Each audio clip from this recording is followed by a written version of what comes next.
블로그 마케팅 효과에 대해 다양한 이야기를 들어보셨을 거예요. 한물 같다는 이야기도 있고, 상위 노출만 할 수 있다면 지금도 효과가 있다는 얘기도 있고, 혹은 상위 노출만으로는 효과가 나지 않는다는 다양한 이야기가 전해지고 있는데요. 솔직히 저도 좀 궁금하긴 했어요. 저는 무자본으로 영원으로 블로그 하나를 운영해서 매출을 한 5배까지도 늘려보긴 했는데 이게 지금도 먹히는 게 맞나? 하는 의문이 좀 들긴 하더라고요.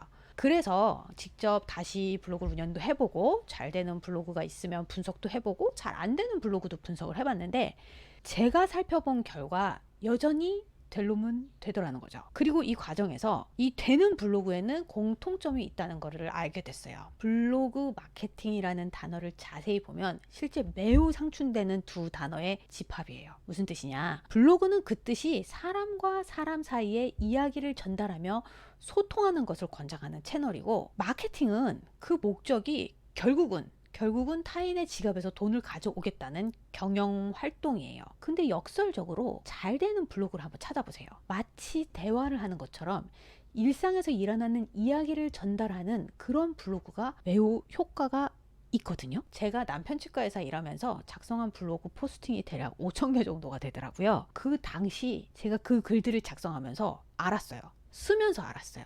아, 이거는 내일 먹힌다. 또는 이거는 그렇게 반응이 있지 않을 수도 있겠는데 하는 그 느낌적 느낌이 있었는데, 물론 당시에는 왜 어떤 글에서 내가 이렇게 느끼고 어떤 글은 효과가 없을 거라고 느끼는지 잘 이해는 못했었는데, 그 해답이 뇌 과학에 있더라고요. 블로그 마케팅은 결국 스토리텔링이에요. 스토리텔링을 하는 마케팅의 효과가 나타나는 데는 뇌과학적으로 설명할 수 있는 이유가 3가지나 있더라고요. 하나씩 소개해 드릴게요.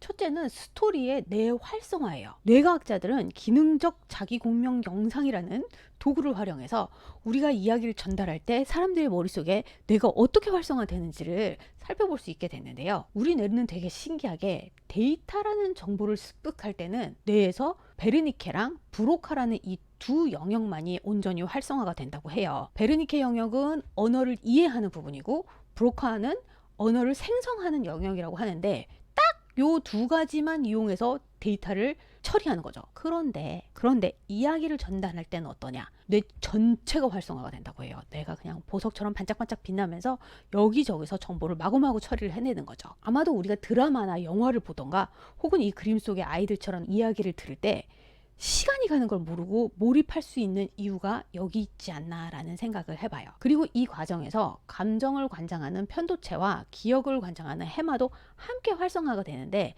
그 이유로 인해서 우리는 이야기를 들을 때 감정적으로 쉽게 기억을 하게 되는 거죠. 아무리 우리 브랜드를 기억시키려고 각종 데이터를 들이밀어도 기억을 하지 못하지만, 이야기로 풀어가면 기억할 가능성이 높아지는 이유가 여기에 있는 거예요. 뇌가 마구마구 활성화되면서. 그리고 2번째 이유는 뉴로 커플링 현상이라는 건데, 뇌 과학은 이야기를 하는 사람과 이야기를 듣는 사람 사이에 뉴로 커플링 현상이라는 게 일어난다고 밝혔어요. 다시 말하면 청자와 화자의 뇌가 일치가 된다는 거예요. 너와 나의 구분이 사라지는 거죠. 이게 굉장히 중요한 건데, 많은 브랜드 대가들은 브랜드의 궁극적 목적이 소비자가 우리 브랜드와 자신을 같은 정체성으로 보게 하는 게 핵심이라고 얘기를 해요. 그리고 이를 가능케 하는 방법 중 하나가 이야기를 전달하는 것이라는 것을 이 뇌과학자들의 해석에서 찾을 수 있는 거죠. 마치 우리가 드라마 속 주인공의 슬픔이나 기쁨을 막 느끼잖아요. 이런 거가 바로 뉴로 커플링인 거죠. 저는 병원에서 블로그 마케팅도 했지만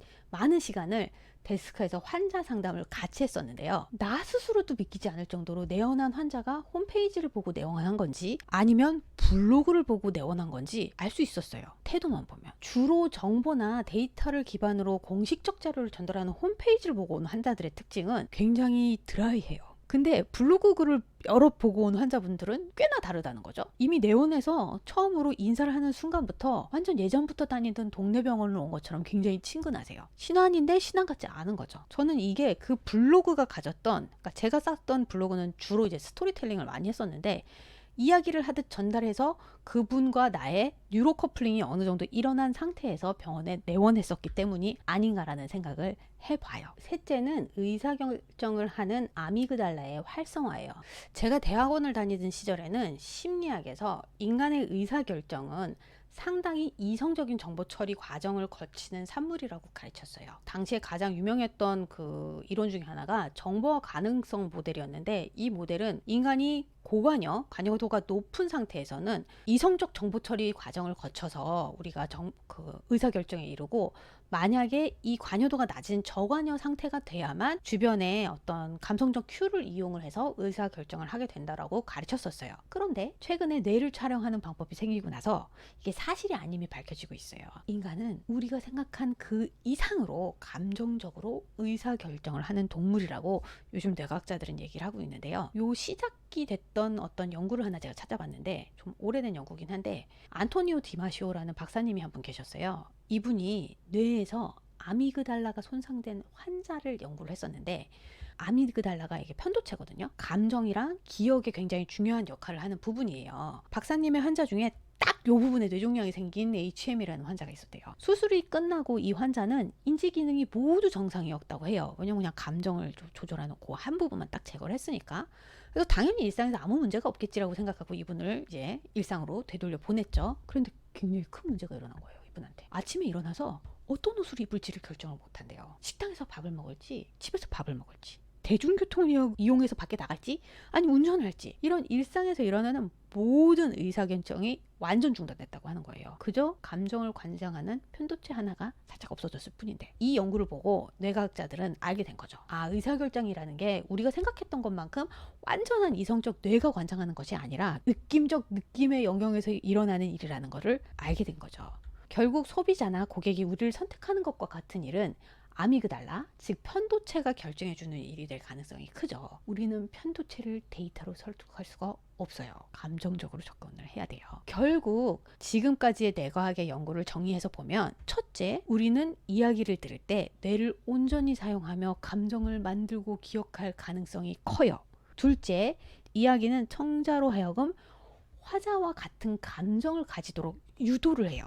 그리고 마지막으로 이야기는 의사결정을 하는 데에 직접 작용을 할 수 있어요. 그리고 이런 세 가지를 모두 할 수 있는 마케팅은 블로그라는 것을 알 수 있죠. 왜냐하면 블로그는 이야기를 전달하는데 적합한 채널이니까요. 만일 지금껏 블로그 마케팅을 시도를 했지만 별반 효과를 보지 못하셨다면, 그 이유가 실은 지금 작성하고 있는 블로그의 컨텐츠가 스토리텔링이 아니라 데이터 중심적이던가 정보를 제공하는 중심적일 가능성이 크세요. 만약 그랬다면 실은 여러분의 블로그가 아직까지 고객한테 긍정적인 감정을 일으키고, 이를 인해서 기억이 되고 공감이 되고 선택이 되는 그런 모든 과정에서 조금 먼 컨텐츠일 수도 있어요. 이런 부분을 고민을 하고 블로그의 컨텐츠를 한번 바꿔보세요. 지금보다 훨씬 효과가 난다는 생각이 드실 것 같아요. 오늘은 여기까지 하고, 다음에는 블로그를 어떻게 실제 운영해야 될지에 대해서 좀 더 상세한 얘기를 가지고 다시 찾아오도록 하겠습니다. 그럼 오늘은 여기까지. 안녕.